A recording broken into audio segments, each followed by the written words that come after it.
Hello बच्चों, welcome to learners paradise. मैं मुकेश अग्रवाल आप सभी बच्चों का तहे दिल से मैं अपने चैनल में स्वागत करता हूं।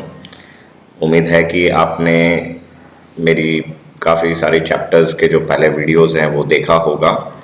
एंड अगर आप इस वीडियो तक पहुंच रहे हैं तो उम्मीद है कि आपने part 1 arithmetic series progression part 1, part 2, part 3 देख ही लिया होगा।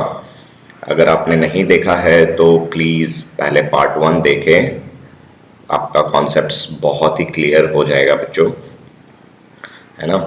हमने पिछले 3 पार्टों में अरिथमेटिक एंड ज्योमेट्रिक प्रोग्रेशंस का काफ़ी कुछ सिखाया गया है। आप वीडियो अगर आराम से देखते हैं तो आपको कोई ट्यूशन्स की ज़रूरत नहीं पड़ेगी बच्चों। आप बड़े आसानी से सीख सकते हो। छोटी छोटी गलतियाँ क्या होती हैं मैंने बहुत बारीक से समझाया है। और आज हम कंटिन्यू करेंगे पार्ट 4 में क्वेश्चन नंबर 16 या 17 क्वेश्चन नंबर हम कंटिन्यू करते हैं बच्चों। क्वेश्चन नंबर 18 के साथ हम रिज्यूम करते हैं बच्चों, है ना। तो क्वेश्चन नंबर 18 देखो बच्चों क्या लिखा हुआ है कि बहुत इंटरेस्टिंग क्वेश्चन है। इसमें हो सकता है ये क्वेश्चन आपको एग्जाम में मिल जाए, कोई बड़ी बात नहीं है, क्योंकि इस क्वेश्चन में आपको बच्चों 2 चैप्टर्स का कॉन्सेप्ट्स है। नहीं है क्वेश्चन नंबर 1 बच्चों हम स्टार्ट करेंगे क्वेश्चन नंबर 17 के साथ। 18 नहीं करेंगे, पहले 17 करते हैं बच्चों, ठीक है ना। तो 17 में देखो बच्चों क्वेश्चन क्या पूछा गया है। 17 में आपसे पूछा गया है कि which term of the AP, एक सीरीज दी हुई है जिसमें एपी का नंबर बताया है 121, 117 एंड 113 डॉट डॉट डॉट। ये डॉट डॉट क्या बताता है बच्चों? इनफाइनाइट सीरीज को। Is the first negative term. अब क्या बोल रहा है, इसमें से कौन सा टर्म, देखो एक तो आपको इंडिकेशन मिल रहा है ये घट रहा है, राइट। आपको देख रहा है 121 से 17 हो गया, 13 हो गया, मतलब ये घटते जाएगा।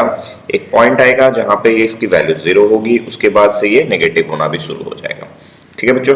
तो ये पूछ रहा है कि कौन सा ऐसा टर्म होगा, पहला कौन सा टर्म आएगा जो नेगेटिव हो जाएगा बच्चों। तो देखो तो आपको ये देखना है कि ये सवाल पूछना क्या चाह रहा है, कौन सा टर्म पूछ रहा है, यानी आपसे n का मान पूछ रहा है, राइट। मैंने आपको बताया था टर्म, वैल्यू, पोजीशन, ये सब चीज में आपको बड़े प्यार से देखना है बच्चों। तो जब आप ये देख रहे हो कौन सा टर्म, मीन्स आपको एन की वैल्यू पूछ रहा है इन शॉर्ट, राइट। एंड आपको देखना क्या है, विच टर्म, क्वेश्चन क्या है, which term of the AP is the first negative term. यानी आपको एक तो पोजीशन बतानी है, एंड आपको एक चीज ध्यान रखना है, ए एन जो कि value of the nth term बता रहा है, उसके लिए एक कंडीशन दी गई है। वो क्या है बच्चों?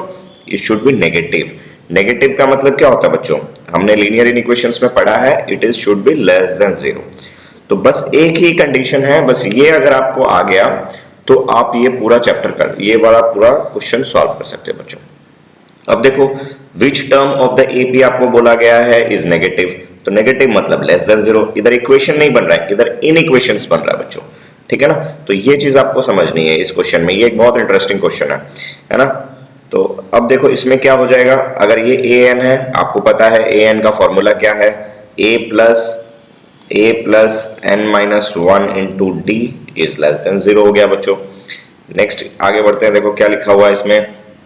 अब ए का मान आपको दिया हुआ है 121 एंड डी आपको मिला हुआ है, डी कितना होगा बच्चों? a2 minus a1, that is, इस केस में देखो बच्चों आपको ये गलती नहीं करनी है कि बच्चे अक्सर क्या देखते हैं, 4 का डिफरेंस है, 4 नहीं देखना है, इसमें आपको a2 माइनस a1 करना है।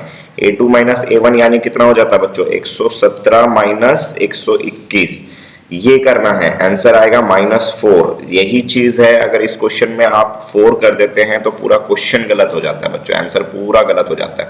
तो डिफरेंस निकालते समय आप ये ध्यान में रखें कि a2 माइनस a1 है, ना कि a1 माइनस a2। मैंने अपने स्टूडेंट्स को देखा है, काफी सारे स्टूडेंट्स यही गलती करते हैं, तो आप कृपया ये गलती ना करें बच्चों, ठीक है बच्चों।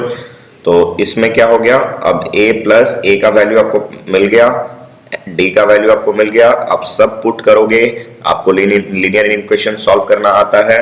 तो देखो सॉल्व करने के बाद आपका आंसर आना है, देखो यहाँ पे इन्होंने सॉल्व किया हुआ है, ऐसे आएगा कुछ आंसर आपका। n को आप इस साइड ले जाओगे या फिर n इज ग्रेटर देन आपको आ जाएगा 120, क्या दिया हुआ है 125/4 है।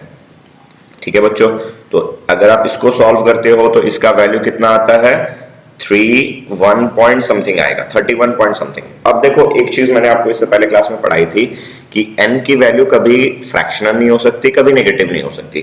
तो ये एक फ्रैक्शन है, मतलब क्या है, ये जो 30 वाला जो पोजीशन है यहाँ पे 31 टर्म है एंड इसके बाद में यहाँ पे कहीं पे है, तो ये बीच वाला ये तो 0 पोजीशन हो गई, राइट। 31st टर्म के बाद वाला टर्म आपका नेगेटिव आना है, तो यहाँ पे कहीं पे है। तो यहाँ पे हमें नहीं देखना, हमें तो फ्रैक्शनल पॉइंट नहीं देखना, हमें ये देखना है नेचुरल वैल्यू देखनी है। तो 31 के बाद जो नेचुरल नंबर होता है वो 32 है, तो आंसर आपका आ गया 32।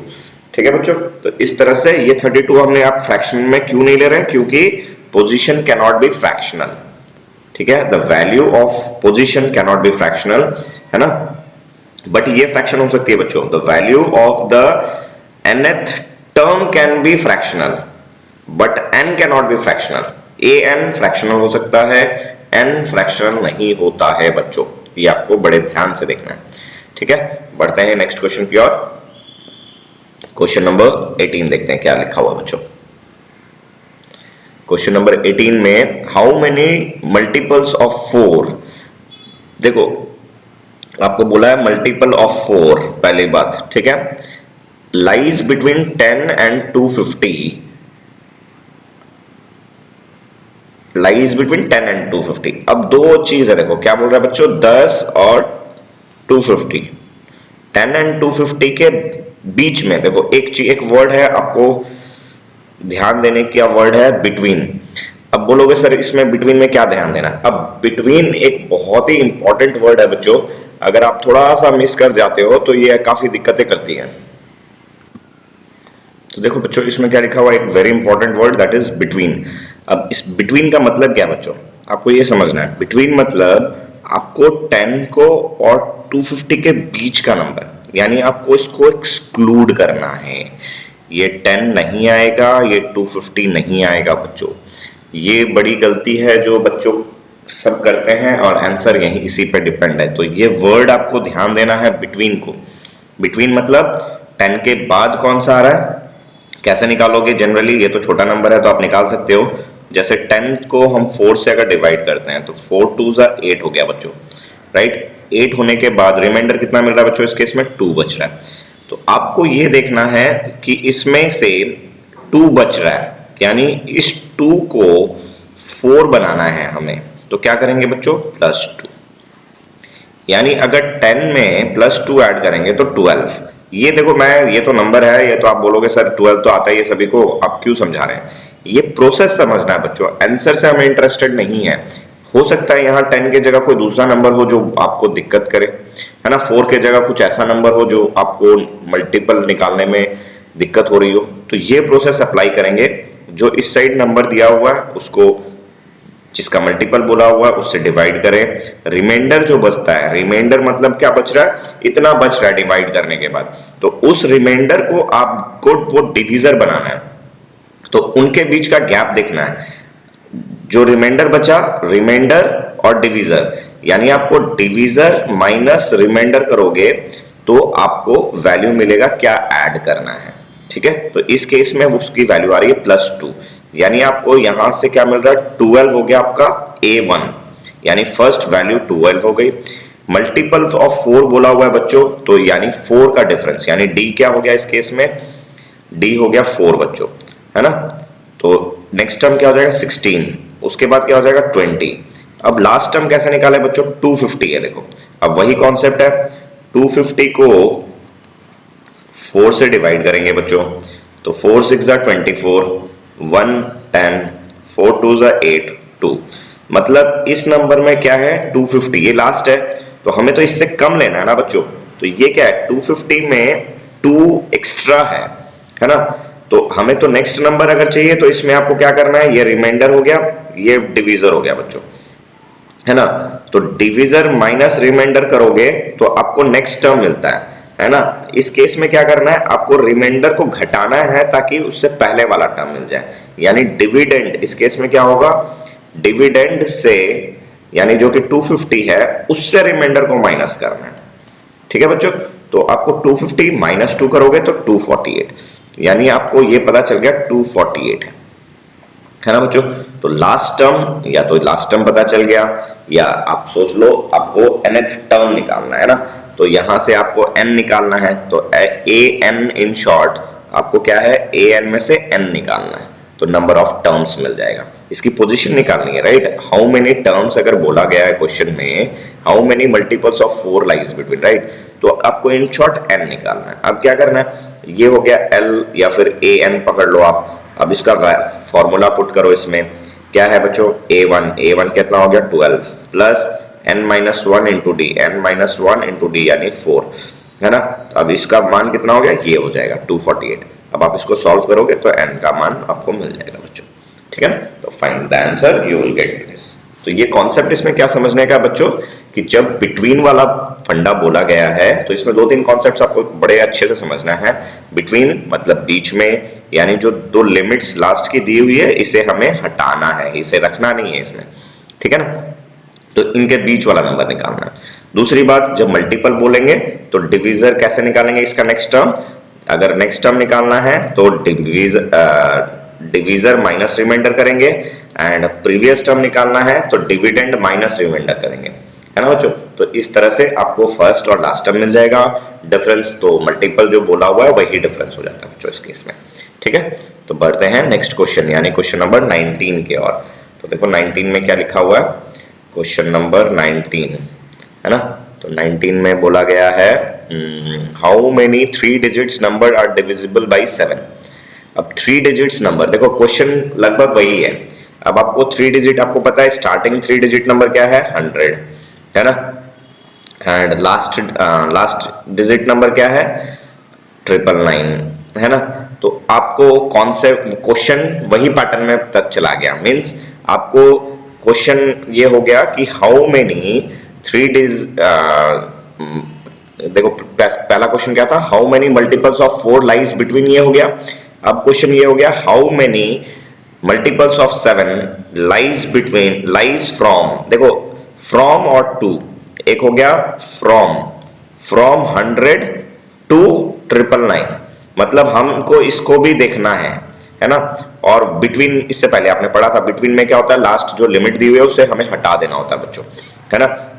लेकिन जब फ्रॉम और टू बोला हुआ है तो हमें इसे देखना है, अगर ये है तो हम इसे लेंगे, है ना, और अगर नहीं है तो हम इसे छोड़ देंगे, ठीक है बच्चों। तो हमें क्या देखना, फ्रॉम 100 टू 999, अगर है तो वेल एंड गुड है, नहीं है तो छोड़ना ही है बच्चों, है ना। तो फिर वही कॉन्सेप्ट आ गया, डिविजिबल बाय 7 बोला गया, यानी 100 आप लोगे, 100 को 7 से डिवाइड करोगे तो 7 1 जा 7, 3 हो गया 30, 7 4 जा 28 हो गया बच्चों। रिमाइंडर कितना बचा, 2। अब मैंने आपको बताया था आपको नेक्स्ट नंबर निकालने के लिए क्या करना है, डिवीजर माइनस रिमाइंडर करना है। तो क्या हो जाएगा बच्चों, 5, 7 माइनस 2 क्या हो जाएगा 5, यानी आपको 5 ऐड करना है तब आपको नेक्स्ट नंबर मिलेगा। यानी फर्स्ट हमारा टर्म क्या हो गया 105, ये क्या हो गया बच्चों A1। अब लास्ट टर्म कैसे निकालेंगे, 999 को डिवाइड करेंगे 7 से, तो 7 1 जा 7, 29, ये आप खुद भी कर सकते हो बच्चों। तो 7 4 जा 28, है ना, 1 19, 7 2 जा 14, 5 बच गया। अब हमें क्या करना है, इससे पहले वाला टर्म निकालना है, तो डिविडेंड माइनस रिमाइंडर यानी 995 माइनस 5 करना है। तो क्या हो जाएगा बच्चों 994। तो ये आपका लास्ट टर्म मिल गया। तो वही कॉन्सेप्ट है, आपको लास्ट टर्म मिल गया एंड आपको फर्स्ट टर्म लास्ट टर्म मिल गया, तो आप an वाला फॉर्मूला यूज करके n की वैल्यू निकाल लोगे तो आपको नंबर ऑफ मल्टीपल्स मिल जाएगा बच्चों, ठीक है। ये आप खुद से कर लें। हम नेक्स्ट क्वेश्चन की ओर बढ़ते हैं बच्चों। क्वेश्चन नंबर ये हमने किया 19, राइट। हम बढ़ेंगे क्वेश्चन नंबर 20 की ओर।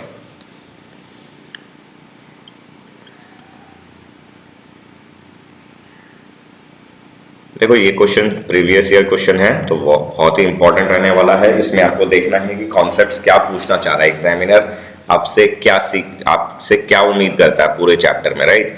तो इसमें बोला गया है k-3, आपको क्या देखो क्वेश्चन में क्या है, k-3 और क्या है बच्चों 2k+1 and 4k+3 and 4k+3 है बच्चों। ये तीन term will be three consecutive term, क्या बोला है, are the three consecutive terms of an AP, find the value of k। बहुत ही इजी क्वेश्चन है, सिर्फ एक वर्ड का खेला है, that is consecutive। आपको अगर इस वर्ड का मतलब पता है तो आंसर आपको आता है। consecutive मतलब क्या है बच्चों, अगर ये थ्री कॉन्जिक्यूटिव, अगर हम इसको पकड़े ये A1 है तो ये A2 है, ये A3 है, राइट बच्चों। बस आपको ये कॉन्सेप्ट आपको आना, ठीक है बच्चों। तो इसमें कुछ नहीं करना है, आपको क्या करना है, A2 - A1 = A3 - A2 करना है, तो आपका आंसर निकल जाएगा बच्चों, ठीक है। तो बच्चों ये पूरा न्यूमेरिकल आपका एक ही कॉन्सेप्ट पे है बच्चों, कि आपका कंसेक्यूटिव का आता है या नहीं आता, ये खाली ये वर्ड का क्वेश्चन है। तो आप इस तरह से करोगे तो ये निकल जाएगा बच्चों के में। तो हम लोग बढ़ते हैं नेक्स्ट क्वेश्चन की ओर, दैट इज 21। ठीक है बच्चों, को देखते हैं क्वेश्चन नंबर 21 क्या बोल रहा है। अब देखो क्वेश्चन नंबर 21 है, split 207 into 3 parts such that these are in AP and the product of two smaller part is 4623।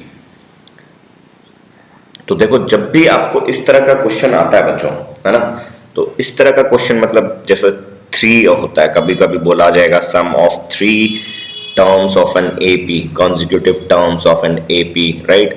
तो जब भी आपको दो तरह का आता है जनरली, एक 3 टर्म्स वाला फंडा आएगा, है ना, एंड एक आता है 5 टर्म्स। ठीक है बच्चों, तो इन दोनों चीज को आपको देखना है ध्यान से, है ना। जब 3 टर्म्स वाला आता है तो कैसे सॉल्व करना है, एंड जब 5 टर्म्स वाला आता है तब कैसे सॉल्व करना है।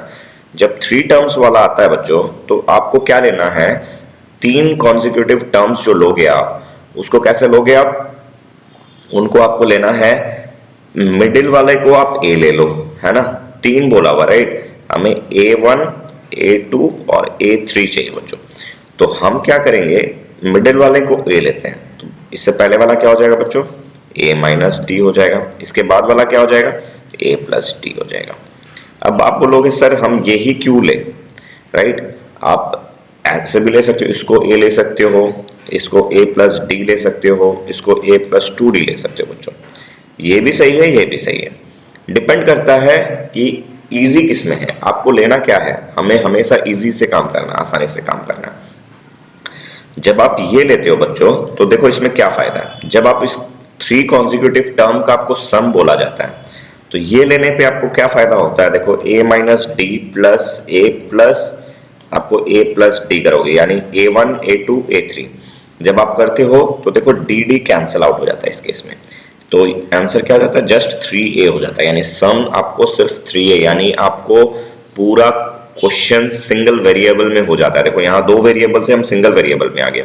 और वहीं इसकी अगर हम बात करें तो यहाँ पे आपको आंसर क्या आएगा, A 3A प्लस 3D आ गया बच्चों। तो कौन सा आसान रहेगा आपको, ऑब्वियसली ये वाला आसान रहेगा, है ना। तो हम हमेशा जब भी आपको 3 टर्म्स, मल्टीपल्स हो, कुछ भी हो, एपी का 3 टर्म्स अगर आपको निकालने बोला जा रहा है तो हम ये वाला फॉर्मूला यूज करेंगे। अगर वही 5 टर्म्स बोलेगा तो मिडिल टर्म को ए मानेंगे, उसके बाद पहले वाला ये हो गया, एंड उसके पहला वाला अगर निकालना हो तो A - 2D करेंगे। तो इस केस में जब 5 टर्म, देखो फिर से हम आपको बता देते हैं, जब 5 टर्म्स की बात आ रही है, 5 टर्म्स, तो मिडिल टर्म को हम A मान लेते हैं, है ना, एंड उसके पहले वाला A - D, उसके बाद वाला A + D, इससे पहले वाला A - 2D, एंड इसके बाद वाला A + 2D। तो देखो एक पैटर्न बन रहा है। जब आप इसको ऐड करोगे ना बच्चों, तो आपको सम ऑफ 5 टर्म्स क्या आ जाएगा बच्चों, 5A आएगा। और यही चीज अगर आप शुरू से A पकड़ते हो, A फिर A + D, A + 2D, A + 3D, A + 4D, तो आंसर क्या आएगा 5a plus 5d, sorry d ज्यादा आएगा उस केस में, है ना। तो उसमें क्या आएगा, आपको दो वेरिएबल रह जा रहा है, और इसमें हमें क्या मिल रहा है, सिंगल वेरिएबल। हम सिंगल वेरिएबल में काम कर पा रहे हैं बच्चों, ठीक है। तो इस तरह से इस फॉर्मेट में लेना है।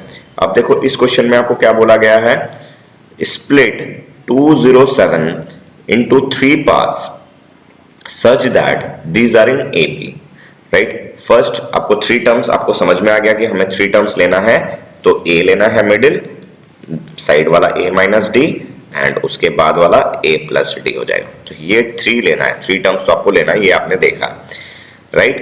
एंड आपको क्या बोला, नोट दैट, देखो यहाँ पे क्या बोला, प्रोडक्ट बोला हुआ है, and the product of two smaller part is 4623। अब देखो आपको पता है कि जब भी अगर हम एक नंबर को स्प्लिट कर रहे हैं तो ये ज्यादा होगा, ये इससे ज्यादा है, ये है, यानी आपको एक कंडीशन क्या बोला है, product of two smaller part ये हो गया, यानी एक कंडीशन आपको ये मिल गई कि दिस इज 4623, एक कंडीशन ये मिल गई। दूसरी कंडीशन क्या है, स्प्लिट इनटू 3 पार्ट्स, यानी ये सम, तीनों का सम क्या होगा बच्चों, 207 हो जाएगा, राइट। तो यहां पे आपको क्या पता चल गया, सम यानी 3a इज इक्वल टू 207, यानी a का वैल्यू आपको मिल गया, देखो कितना हो जा रहा है, 3 6 जा 18 एंड 3 9 जा 27। तो a का वैल्यू यहां से मिल गया आपको, एंड a को इसमें पुट कर दो, d का वैल्यू मिल जाएगा बच्चों, राइट। तो बड़ा आसान है, ये आप खुद से कर सकते हो, है ना। तो देखो मैंने एक न्यूमेरिकल कितना आसान बन गया, सिर्फ एक फंडा कि 3 कॉन्जिक्यूटिव टर्म्स को कैसे लिखना है ना। अगर वहीं आप a प्लस डी, a से शुरू करते हैं a प्लस डी, तो वो d वाला वेरिएबल आपको बहुत परेशान करता है बच्चों, ठीक है। तो हम इस तरह से करेंगे 3 टर्म्स एंड 5 टर्म्स, ये कॉन्सेप्ट आपने सीख लिया बच्चों, राइट। अब हम बढ़ते हैं क्वेश्चन नंबर 22 की ओर। क्वेश्चन नंबर 22, हर क्वेश्चन आपसे कुछ कॉन्सेप्ट सिखा रहा है। यहाँ पे बुक्स में जितने भी एग्जाम्पल्स है बच्चों, हर क्वेश्चन से आपको कुछ ना कुछ सीखना है, राइट। तो देखो नेक्स्ट क्वेश्चन क्या बोल रहा है, the sum of 3 numbers in AP is 24। देखो वही फिर से वही कॉन्सेप्ट है, यानी हमें क्या लिखना है, sum of 3 numbers in AP बोल रहा है, तो आपको सीधा समझ जाओ कि 3a इज व्हाट 24 यहाँ पे दिया हुआ है। तो a का मान कितना आ गया 8, यानी मिडिल टर्म क्या है, ये मिडिल हमें 3 टर्म, ये इसके पहले और इसके बाद वाला हमें नहीं पता, मिडिल टर्म हमें पता चल गया, राइट। 8 3 24। अब डिफरेंस चाहिए आपको, सम ऑफ देयर स्क्वायर्स इज 194 बच्चों। अब सम ऑफ देयर स्क्वायर्स जब बोला हुआ है तो ये आपको देखो क्या लिखना है, सॉरी बच्चों मैंने क्वेश्चन स्लाइड स्किप हो गई थी, तो क्वेश्चन ये गलत हो गया है, ये वैल्यू गलत है, एंड मैंने आधा क्वेश्चन दूसरा क्वेश्चन का पढ़ लिया था। तो ये क्वेश्चन नंबर 22, ये देखो क्या कह रहा है, sum of 3 terms of an AP is 42 है बच्चों। तो 3a इस केस में क्या हो गया 42, तो a का मान कितना हो जाएगा बच्चों 14, राइट। ये 3a कैसे हुआ मैंने आपको बता दिया है प्रीवियस क्वेश्चन में, तो आप एक बार फिर से देख ले, ठीक है ना। एंड क्या बोल रहा है, product of the first and the third term is, product of the first and third term, देखो हमने ये क्या पढ़ रहा था, 3 टर्म, a माइनस डी, ये एंड a प्लस डी, ये हमारा 3 टर्म होता है, राइट बच्चों। इसका सम निकालोगे तो 3a आ जाएगा, and product of first and third term हो रहा है, देखो कितना प्यारा, देखो हर चीज में ना कुछ सिंक्रोनाइजेशन है। देखो अब a minus d into a plus d क्या होता है बच्चों, a minus b into a plus b क्या होता है बच्चों, एक फॉर्मूला बन गया a square minus b square का, है ना। तो यहाँ पे क्या बोला था, and the product of the first and the third term is 52, इसका मान दिया हुआ 52 बच्चों।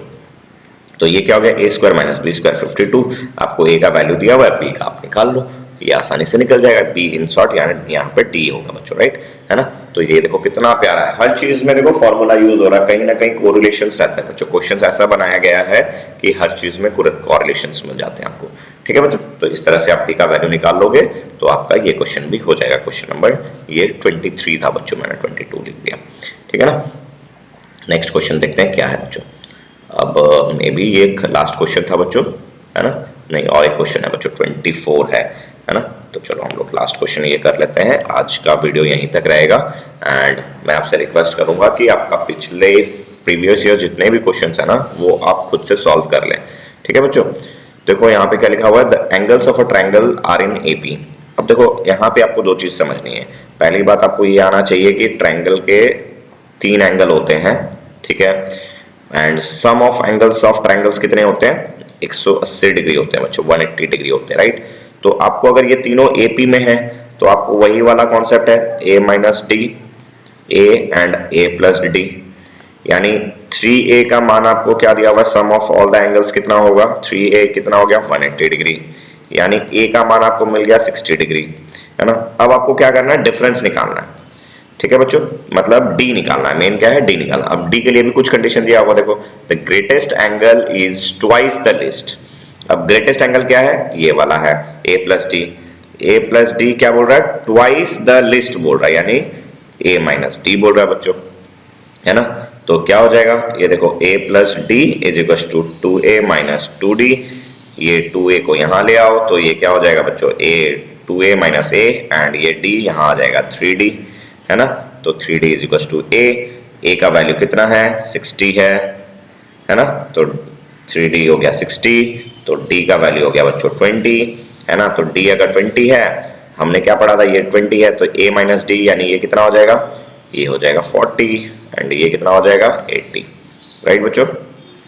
तो बहुत आसान है, देखो कहाँ ज्योमेट्री से रिलेशन कर रहा है, राइट। तो इसका एप्लीकेशन दिख रहा है कि कहाँ एक हम लोग कोई भी एक न्यूमेरिकल को वर्ड प्रॉब्लम में कैसे सॉल्व कर रहे हैं, राइट। बहुत आसान हो जाता है बच्चों, अगर आपका कॉन्सेप्ट क्लियर है आप कोई भी न्यूमेरिकल सॉल्व कर सकते हो। हमें वैल्यूज पे ध्यान नहीं देनी है, हमें कॉन्सेप्ट सीखना है बच्चों, मैं हमेशा एक ही बात कहता हूँ, राइट बच्चों। तो आज के लिए इतना ही बच्चों, अगर अच्छा लगा हो तो लाइक शेयर एंड सब्सक्राइब करें। एंड नेक्स्ट क्लास भी इंटरेस्टिंग होने वाली है क्योंकि हम जीपी पढ़ेंगे उसमें, यानी जियोमेट्रिक प्रोग्रेशन, जो कि बहुत इंपॉर्टेंट है बच्चों, है ना। अभी तक अगर आप लोगों ने सब्सक्राइब नहीं किया है तो प्लीज सब्सक्राइब करें, है ना, ताकि मैं और अच्छी वीडियो बनाऊं, है ना, एंड और वीडियो क्वालिटी और इम्प्रूव करूं, ताकि और टाइम दे पाऊँ, है ना। आप लोग का लाइक शेयर सब्सक्राइब सब्सक्रिप्शन मेरे को बहुत हेल्प करता है, मोटिवेट करता है, ताकि मैं और वीडियोस बना सकूं। थैंक यू बच्चों, आज के लिए इतना ही।